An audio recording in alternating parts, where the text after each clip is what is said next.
The third assistant engineer on a ship is responsible for maintaining, operating, and monitoring the ship's machinery. Key duties include 1. Engine room operations. Oversee and assist with engine startups, shutdowns, ensuring machinery functions efficiently. 2. Maintenance and repair. Conduct regular checks, troubleshoot issues, and maintain logs of maintenance activities. 3. Safety and compliance. Perform safety checks, participate in drills, and ensure compliance with environmental regulations MARPOL. For watch keeping, stand engine room watch, monitor engine parameters, and ensure machinery operates within safe limits.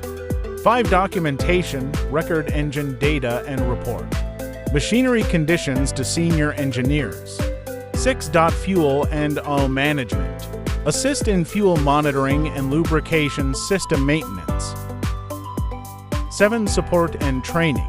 Train junior crew members and assist with inspections. 8. Miscellaneous. Help with repairs and manage spare parts inventory.